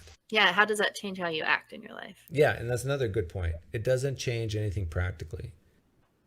The only thing it might change is that you might have explanation why there's something rather than nothing. You just take that question, you shift it because the deist God wanted it. But you still, why did the deist God want it, and why does it exist? Why is there a deist God rather than no deist God? You just move the question one to the right. Right, like there could be. I've had this thought. I'm sure everybody's probably had this thought, but it's like, if there was a creator, like if I were able to create something on like a computer program, and somehow they're like self-aware in that computer, and I'm completely unaware of them. What does it matter if there was a creator if he's unaware of, Yeah, does that make sense? If he's hidden, right? Yeah. Rich Younger 9 is questioning you. He thinks you don't know the difference between agnostic and atheist. You can play the semantic. You tell me the definition, then like I don't care. Yeah. I think those are stupid conversations. You're on the wrong channel. It's you're looking for Steve McRae's channel right now. I don't know. There. Why do you think there's more Muslim men than women, but in Christianity there's more Christian women than men? Did you know that? Say that one more time. There's more Muslim men in Islam than women, but there's more women Christians than men. I think that's true. Really? Yeah. There's more men than women? No, there's more Muslim men than there's Muslim women. But that doesn't make any sense to me. But there's more Christian women than Christian men. Like don't they practice polygamy? Who, the Muslims? Yeah. Only if you're wealthy and it's limited to 3, and very few do it, I think. Oh, okay. I actually talked to a Muslim that had 3 wives, and I went into great detail with him, saying, like, how do you handle coitus? Like, and he basically said there's a schedule. A schedule? Yeah. So if you were his wife, he would pencil you in for Wednesday. Well, actually, that's poker night, so Thursday. How do they get along? Oh, and yeah, they don't like each other. You have a hierarchy. This is wife number 1, wife number 2, wife number 3. And so wife number 1 can boss wife number 2 and 3 around, saying, hey, I'm the first and the best. When it comes to what type of dishwasher we buy, I get to say. Yeah. It's fascinating. Yeah, that had to be going on with early Mormonism, or in the breakoffs today, right? Like, yeah, it was. That was something that was really hard, going through the church history. And one thing, it's bad enough to learn that all the jokes about Joseph Smith being a polygamist were right, because I guess in my head I didn't even realize Joseph Smith was a polygamist. Like I did not even. They hid that from you? I knew about polygamy. I knew Brigham Young was a polygamist. They didn't hide it. They just told me all about Emma, his wife, and nothing about any of the other wives. Like, as a secularist, are you against polygamy? I don't. I'm pretty traditional. I'm going to go back to like that conservative part of me says that, monogamy is probably wise. It works. Right. It might be the wise choice, but there's probably situations where polygamy can and does work well, and that it might aid into the maximum benefit for all involved. Like how? Well, I'm thinking about poor countries where a man can afford to support more than 1 wife, and so he has 3, and they now have food, shelter, and clothing. And in family situations, think about all the times where you're stressed with your kids Can you imagine if there was another woman to help you? Yeah, but what about all the guys that are single out there? Well, I guess you're talking about a societal level, right? yeah, well, they must not be good looking enough. That's all. Yeah. I don't know. I don't have any moral qualms if like the adults are doing it and there's not like underage marrying and like manipulation going on, right? Infant relocation asks Coke or Pepsi. For me, it's Coke. No question. Neither. Dr. Pepper. Dr. Pepper. I've never liked Dr. Pepper. That's like, I don't drink a lot of pop, but that's the one I'll go for. Actually, my favorite soda is red cream soda. They don't have it anywhere though. Travis, your question, I'm quite sure Marty will answer the same way as me. Yes, it's possible all gods were written by humans. That's, yeah. What did he say? Ask her if it's possible that all gods written by humans are made up by humans. All other questions are scientific in nature. Of course. It's possible. I don't understand. Not only that, he's basically saying we've created gods in our own image, not the other way around. Oh, right. Definitely. What are mainstream conservative opinions that Marty disagrees with? Asked Noah. Mainstream conservative. Yeah. Is there any mainstream conservative opinions? I'm okay with. Well, I'm pretty libertarian, right? So that's its own kind of conservative. Like, be specific. Like, I'm okay with gay marriage. I'm okay with 2 dads and 2 moms. I saw an interesting meme the other day about, you mentioned 2 dads and 2 moms. I'm okay with it too, but this meme, only because Dave Rubin did it though. This meme actually got me to think about the hypocrisy. Like, if I was to say a big publicly traded company should have 50% males and 50% females on the board, my guess is that a lot of people leaning left would applaud that.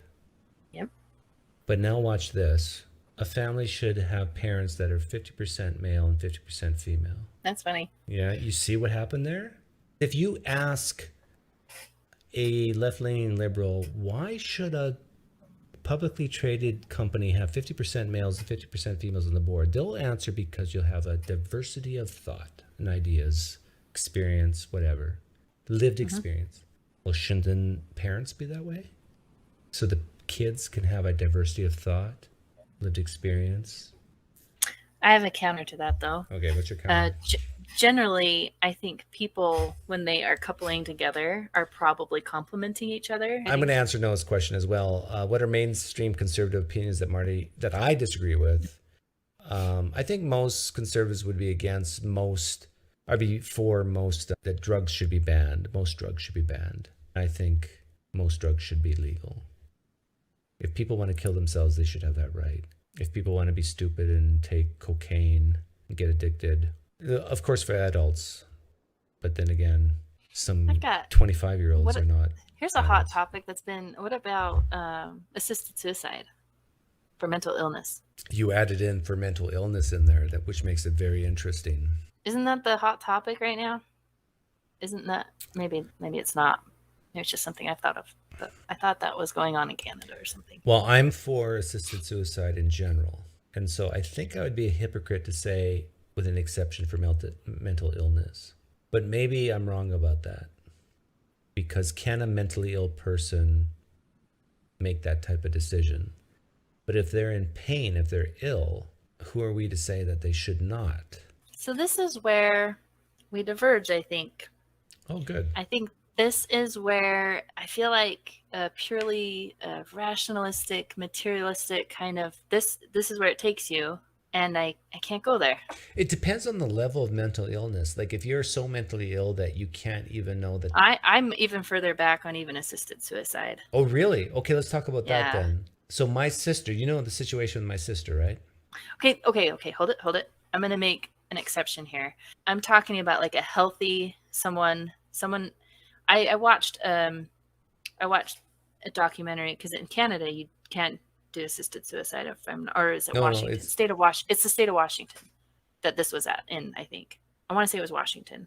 It was some Vice thing. And they followed this guy through the last days of his life. And he seemed like a pretty healthy guy, healthier than even my dad. Like he wasn't suffering. And he decided that he wanted to go before things got bad.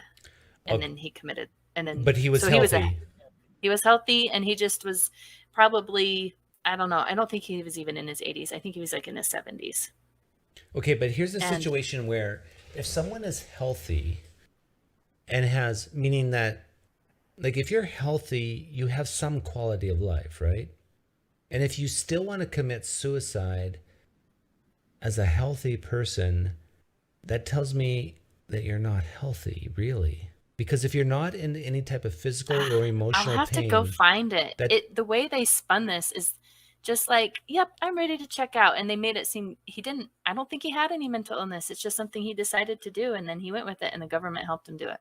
but to me that's still crazy because like Or not even the like government. evolutionary wise, we are pre-programmed to survive, to want to survive, unless we're in so much pain and agony that the choice of being dead is better than the choice to being alive. So if someone has no illnesses physically and still wants to commit suicide, that tells me they're either lonely or they're completely nihilistic and have no purpose, hope, or meaning. But I still think that if someone wants to die, so what harm is really being done if they freely, in quotes, We have all kinds of safety nets for people. And it seems like protecting them from themselves is just another safety well, net. the I thing don't is know. they can always kill themselves unassisted, right? Like that option's always open. And so, And people do it. yeah. So, but when it comes to assisted suicide, I do believe that there should Don't you be, think the number of suicides would go up if it was for one, if it was done for you, you don't have to pull the trigger, and two, there'd be more of them because no, obviously for the, if your medical professional is okaying it, it almost gives you a degree of like that's okay, like where we kind of morally have a hard time with taking your own life. All of a sudden you get a green light from society and there's going to be more. for healthy people, Yeah, I would assume so. I question that. Like, if someone's content and healthy in life, what's the reason to commit suicide? Like, there has to be a reason. Because I think the guy, To collect on and I don't know, I insurance? think See, this is the weird thing about us humans. We are not really meant to live past the age of 40 or 50. We really aren't. Like, evolutionary wise, we are predestined in a way to have offspring, get them to the level where they're independent on their own, and then die. It's because of medical science that we live to 70, 80, 90 years old now. But that's very rare. Only in the last 100 years has that really happened for the majority of people. And so, in my opinion, if you're over 40, you should be dead. But because of science, we have a bonus. We have, like, in arcade games, it's the bonus round. And you should be thankful for that. But really, this is a bonus round we're in right now. Well, for me, you're not over 40, right? not yet. Oh, it's getting close. So that's weird. Yeah. Hmm.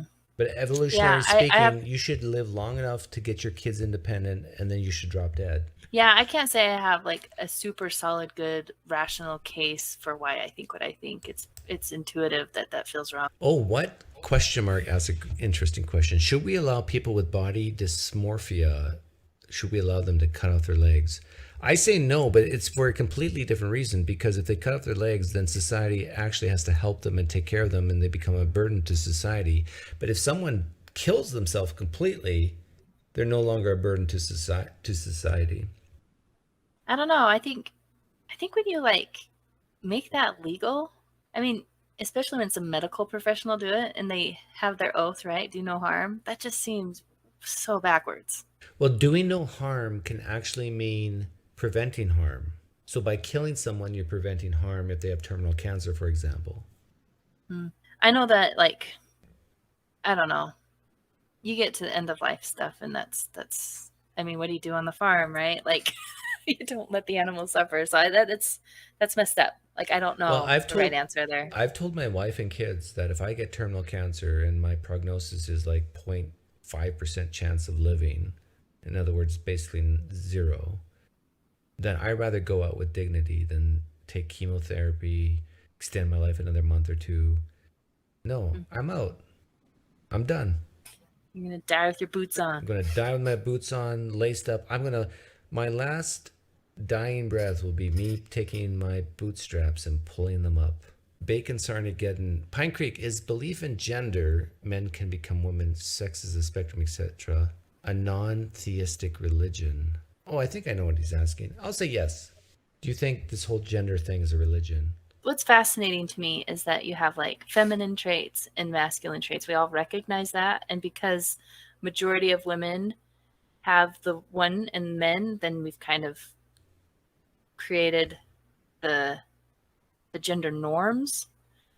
And what's fascinating, I would say the more progressive idea, at least when I was younger, it was like women stay home, men, support your family. Those gender norms were like super there.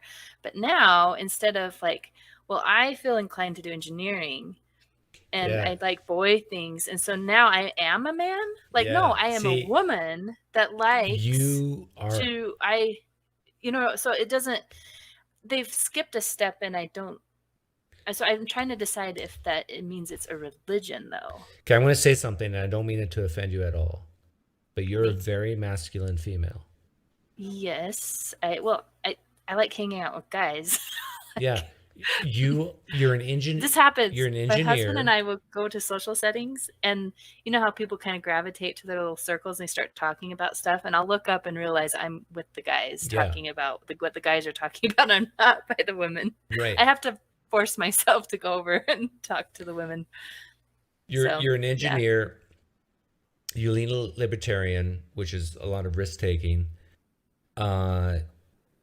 You are a masculine female who's still a woman. Yeah. How did your kids last time I listened, your kids don't really participate with your wife, right? Or do they? What do you mean participate? At church. Oh, no. Yeah, they don't go to church. How long has that been? I mean, I'm sure like when you first left, they kept going with her. Like, when did they decide that for themselves, and how did your wife take that? My daughter, who's the oldest, went to church with us during Easter and saw the bloody Jesus on either a statue or a slide, a PowerPoint presentation, whatever, and says, "I'm out." She was out. Say that? Oh. She saw a bloody Jesus up on the screen and said, "What is this vile nonsense?" She, as a 10-year-old, her version of that says, "I'm out." Huh. And so my kids hate church. And what's weird is I've actually encouraged my kids to go to church as an atheist. Why is that? How is my daughter going to find a boy? No, seriously. Like, I don't want my daughter to be single and lonely for the rest of her life. I want her to find a good man. Oh, even Christians meet on dating websites. Well, what's wrong with that? Can you really know someone from a website? Like, no, that's just how you find each other. Like, I have a friend named Reed who's quite a bit older than my daughter, and I said, my daughter's available. But as long as the dowry is good enough, I'll sell her. But is she a 10-cow wife? A what? 8-cow wife. 8-cow wife? No, my daughter is a 12-cow wife. It's a Mormon joke. Yeah. Johnny Lingo. And I mean, these cows have to have their udders full of milk. That's how valuable my daughter is to me. But how does a young person today find someone in real life? What not about just school? Tinder or whatever. What about college? Well, that's the thing. My daughter is not built for university. She might go to community college someday, but she might meet someone at a community she's college. a little you bit don't want her marrying dyslexic. someone that's going to be going at. Well, do you have sons? Let's do a prearranged thing here tonight. You have sons? Yeah. How old's your oldest? 8. Oh, that won't work. I'm trying to think. I'm actually for prearranged marriages. I'm trying to think of anybody I know that is a young adult. I don't know. Can't think of anyone. Like, do you worry about that with your kids? Now that you're not in a church, how are your kids going to find a spouse? Yeah, I've kind of worried about it. I'm just thinking college. Like, I'm starting to believe, and maybe you can convince me otherwise, that my son should get married young. Like, I'm But starting. not your daughter? Well, yeah, both my son and my daughter. But when I say young, I mean either get married at the age of 20 and commit, or get married at age 30, 35 and commit. But that in your 20s in that area, it can be hell. It's gonna depend on who you talk to. So if you talk to me, I'd probably agree with you, but my husband would not. I think it depends on the personality. Some people need to feel their oats a little.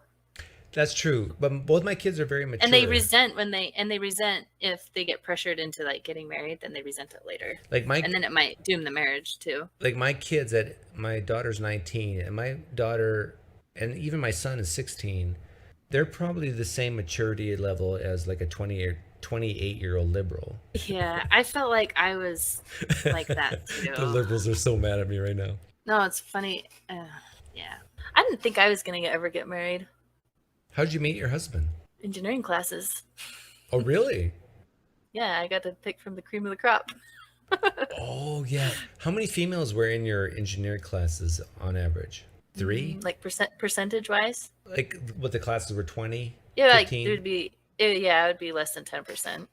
So there's like 2 or 3. So you basically could just pick any guy you wanted and you'd be successful. Yeah, but whether they picked me, right? Oh, come on. Story. No. This was not you. I had to ask my husband out first. He didn't. Well, that's because he's an engineering geek. That's why. He was trying to find it. He was shy, right? No, not really. No. But if you're, I really scored big.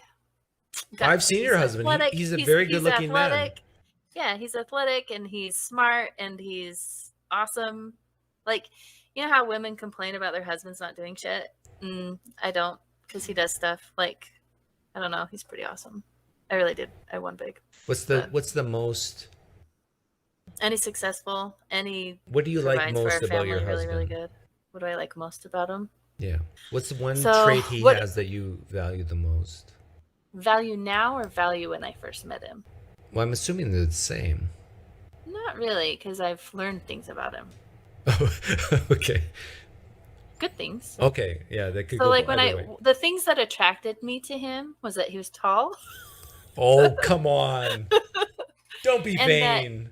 And that he was tall and that he was, I liked his person. So he did this thing in our physics class. We had these little generators that we were winding up and then they had a charge. And so I think we were playing with like light bulbs or something.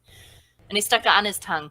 So like we're talking like elementary grade type shenanigans. And I just thought it was funny. Like he has that kind of like another thing he did. I wasn't around with this one, but some girl dared him to eat a bug for like $5, and it was like one of these really gross. It looked like a mosquito, but a giant mosquito bug. Mm-hmm. And he did it. He ate it. And that impressed you. Not enough. No, that wasn't me. But that kind of behavior is his personality. He's just, and so I was attracted to that. Well, fun personality. Yeah, women I think tend to be attracted to men who can make them laugh, right? Yeah. I was going to ask you questions about your marriage. How has that been? So, we have a friend who kind of was in the same. He describes being in the same boat as I was in. So it wasn't even like I'm anti-Mormon now. It's just like I don't believe anymore. Like that's kind of my first. When I talked to my husband the first time, I basically said something along the lines of like, I'm not sure I know anymore. I don't know. I don't think that's a good way to know things. Just to pray and get an answer, because I wouldn't know if it was from me or from God, right? Right. So we ended up on the same page, but we have a friend that was about that level. He was honest with his wife, and he is now divorced. His wife divorced him, and she's already remarried. She found her priesthood holder, and she's already remarried. Now, obviously, we only know one half of the story, right? And this is his side. So maybe there is some more information from her side, but he's a really cool guy. Like I really doubt it. He's a nice guy. Like, and he was willing to participate, do all the things. He just didn't believe it. That was it. At least that's what he says. So, anyways, so there's that. Or then there's other people that do manage to do a mixed faith marriage. But it does fascinate me, like how that dynamic works. Did you just not talk about it? Yeah, we don't talk about it that much, but my wife and I share very similar conservative beliefs. She's a conservative. So, like you said earlier, that almost in today's society seems more important than religion. And plus, you just don't give up shared experiences of I've known my wife for, like, even when I became an atheist, my wife and I knew each other for 20 years, had kids together. You just don't give that up on a dime. Like, and I believe love is a choice, not a feeling. And so I choose to commit to her, even if we disagree on some of the biggest questions in life. And she chooses to commit to me. My wife is very rational. And so she just, even if she thinks I'm going to hell or leading my kids to hell, she puts her trust in God that things will work out. And Does she have someone that she can talk to that, like, I guess, how does she do? Like, you were asking my parents, how did they do? Like, were they sad? Like, how did your wife do? oh, she cried probably for a year. Especially with your kids being on the same page as you now. Yeah, she cried for about a year. But she has her church women's groups. She's on the worship team there. She has community. And at first that bothered me in a way because I thought they're just gossiping about me. Oh, here's this beautiful Christian woman who has this evil atheist husband who must abuse her or whatever. So I had these paranoid thoughts at first. But I think now she knows that I would give my life for her. I have her back. And just because she's a Christian and I'm an atheist, nothing's changed. How long do you think it took you to get to that point where, like, it sounds like you're a good place now, both of you. Yeah. But year, 2 years? First year. Been gradual? First year was tough. Second year was still not that great. I'd say at least by year 4, we understood each other. And the thing is, because I'm a big believer that love's a choice and not a feeling, because we don't believe the same way on the deepest questions of life, and some of the things that I might even desire to talk about or not talk about with my spouse, I choose to love her. I choose to be faithful to her. I choose to be a good father and a good husband. So once you make that choice and say you're not going to waver unless something drastic happens, things get better on their own, which is part of the reason why I think that it sometimes is okay for really young people to get married really young if they are mature relative to their peers and they choose to be committed and not just say, oh, I don't feel I love you today. And so, or even I don't love you this week. Like, that nonsense has to go away. That sounds like the same sentiment that one of the church leaders gave when I was growing up. And it was something along the lines of, don't worry about so much who you're going to marry. Like, just make sure that you are, both faithful Latter-day Saints, and it'll all work itself out, right? And I understand it's not the exact same thing. But there's truth to that, I feel like right? The sentiment is still there. Like, if you're right, if you are choosing each other and you're both, oh man, I think like a week. agree. This is the truth. A week before I got married, Like, you don't believe in soulmates, basically. no, right? no, that's garbage. But you, Because I don't believe in souls. But a week before I got married to my wife, I looked her in the eyes and I said, think about all the strengths I have. And now reduce it by 10% or 20%. And think about all the weaknesses I have and increase it by 10% or 20%.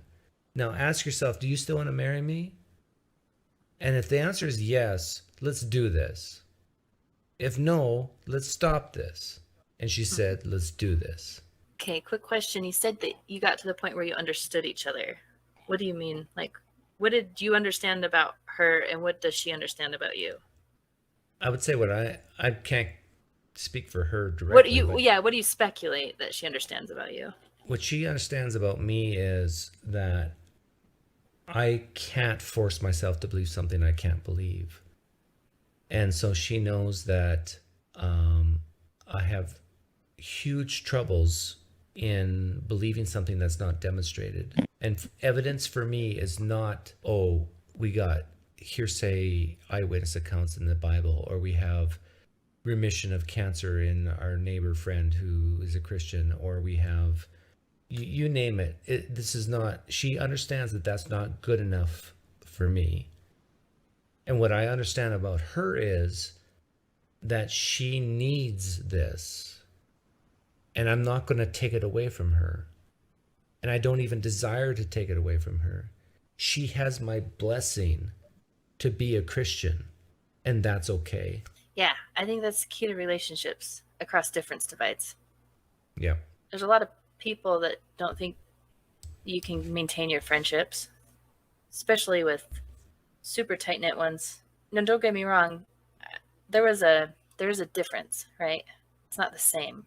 The relationships that I have, like with our neighbors, for example, it's a little different, especially at first. But I've demonstrated over and over again that I'm the same person. And I do think they believe me. Like I've had them leave kids with me. Like they trust that I'm the same person, that I haven't turned into some kind of terrible person. Yeah. Right? But what's interesting is that it's a pretty big move to change your fundamental belief. And I think it's fair for people to watch for a while to make sure you don't change. Because I do think some people do change too. And that's fine. I think whether you leave a religion or whatever, the person you marry 40 years later is a different person in some respects. Yes. Yeah. You kind of grow together, right? Yeah. Like people change over time. So what's been interesting with my marriage is I feel like there is definitely that moment where you realize we got married because of the church. And that was the thing we have in common. We no longer have that thing in common anymore. Like, are we good? And you kind of have to go down that rabbit hole. And I concluded that, like, I think we're a good match regardless. So. Did you have a big wedding? A big wedding. We got married in the temple. It was free in a pretty castle. You wouldn't have been able to come. So only Mormons can go? No, only temple recommend holding Mormons can. And you can't have a temple recommend unless you pay your tithing, which is 10% of your income.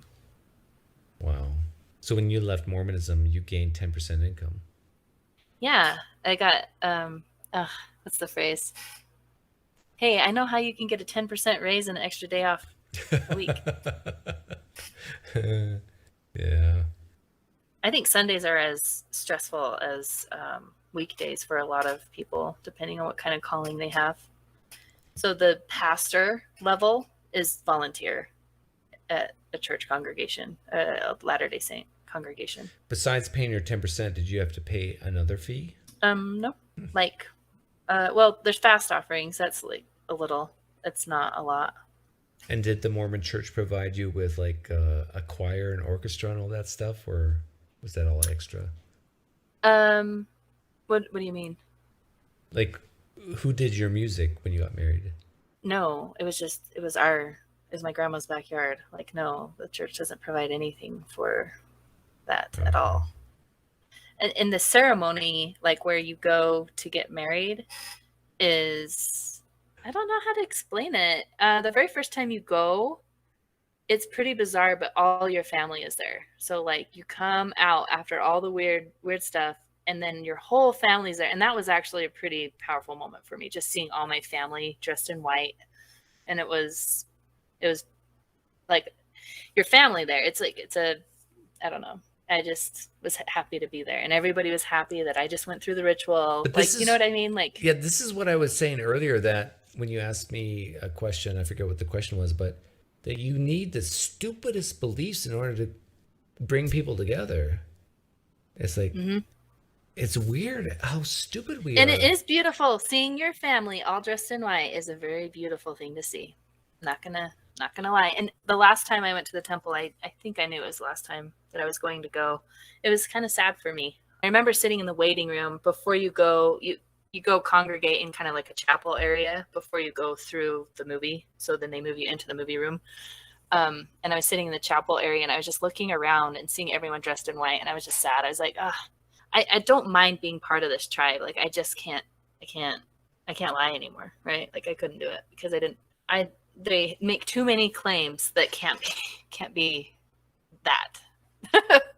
And so, but I remember I felt sad that I wasn't going to be able to be part of the club anymore. Well, it's human nature to want to be part of the club, right? Like, there's very few people in society who actually thrive on not being part of a club. Well, things are only weird too when you're not used to them. Like, you could go to another culture in Africa and they'd be doing their ritualistic thing, and we just go, oh, that's just a different. It's a Mormon culture thing. Like, there's a reason that culture, right? Yeah. Like, we look at like it, and there's definitely some unhealthy aspects of a high demand religion like Mormonism. Like, they mess with you a little bit. Like, they won't. There's so many things. I'm disappointed. I'm disappointed because I gave so much trust to the leaders in the church, right? You gave and they stress? couldn't even be so much trust. Oh, I trust. trusted them. Okay.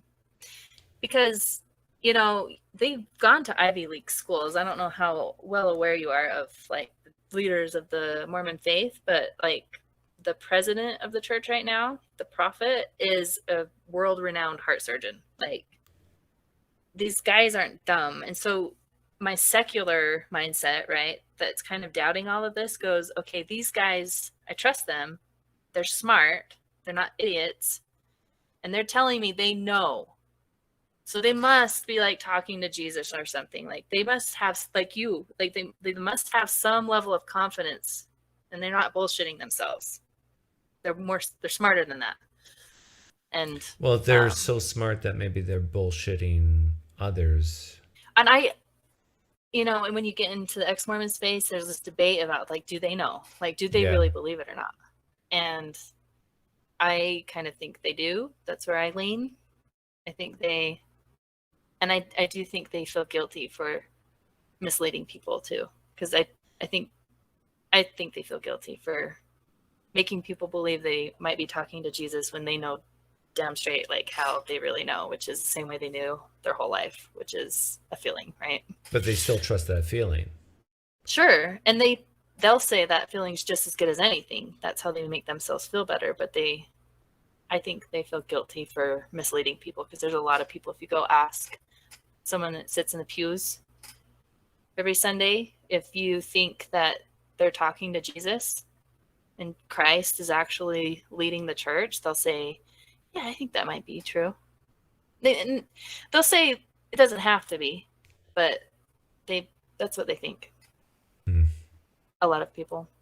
I mean, I remember the day that I stopped believing that, and I talked to my husband about it, and he had also updated that belief, and he basically said something along the lines like, no man doesn't have to walk by faith. So he didn't think they were talking to Jesus, because everyone has to walk by faith, even the prophet that's speaking for Jesus. Well, we should wrap this up. Do you want to apologize for anything you said to your Latter-day Saint friends who might be watching in the replay? Just said what I thought. Yeah. I can't apologize for what I think. Right. Yeah. So. Yeah, I'm the same way. You do make promises that you won't divulge anything that you hear in the temple. Oh, really? Oh, yeah. That's why I was making those symbols where you cut your throat and you slit your bowels. Yeah. They used to. I didn't ever do that. They updated the ritual before I went through. But my parents have done that. Oh, my goodness. I can't believe you didn't know this. They have rituals where they pretend to slit their own throats? They used to. Go watch the BBC interview. The BBC interviewer guy goes and talks to a bunch of ex-Mormons, and they explain what they did in the temple, and that this is during the Mitt Romney stuff, and they explained that Mitt Romney would have done this, and so he goes and gets to talk right with one of the top 15 of the church, and asks him, "Did Mitt Romney do this?" I think. I remember on Facebook when Mitt Romney ran for president. I remember on Facebook superimposing his face on the magical underwear on Facebook. Like, this is who you're voting for president. You did that? Yeah, I did that years ago. Yeah. What year did he wow. run? Was that? So you don't think a Mormon could make a good president? No, a Mormon could make a great president. But the thing is, it's just so weird. It's weird how humans can compartmentalize this cult-like religion and then still be a heart surgeon. Like, how does that happen? I don't know. How can you be part of a club that the symbols of slitting your throat and wear green aprons thinking that this has something to do with the Garden of Eden and clean someone's arteries the next day in a heart surgery? I don't get it, but it happens. Yeah, it sure does. We humans are so weird. Yeah. But that's what I was getting at the beginning of our conversation. Like, I don't think the religious belief, I think it's doing something for people, I think. Or else, I don't know. Oh, yeah. It's so definitely the case. There's a benefit, but I just don't feel I need enough so that sacrificing 10% of your income and just sitting on it for 200 years doesn't hurt the community. Yeah. That's weird. Mormons live off of 10% less than the whole population. And the church doesn't even spend it. They just sit on it, saving it for Jesus. They have to spend it on something. Like $150 billion. What does the administrator, like the head guy for the Latter-day Saints, what's his salary? Does anybody know? 130,000 or something like that. Oh, really? According to leaks. And plus all expenses paid for his house and I'm sure. And jet. Yeah, and probably some benefits, like their kids get free tuition to BYU and stuff like that, and grandkids and forever. Who knows? That's all speculation. I know that there were some leaks of their pay stubs, and I want to say it was actually maybe 130 is too much. Or maybe it's gone up because of inflation, but it's not a ridiculous amount. How do they verify that you're giving 10%? Honor code. Like, you have tithing settlement at the end of the year, and you go meet with the bishop, and he says, "Are you a full tithe payer?" That's it. We should go to bed. Okay. It was fun. Good chat.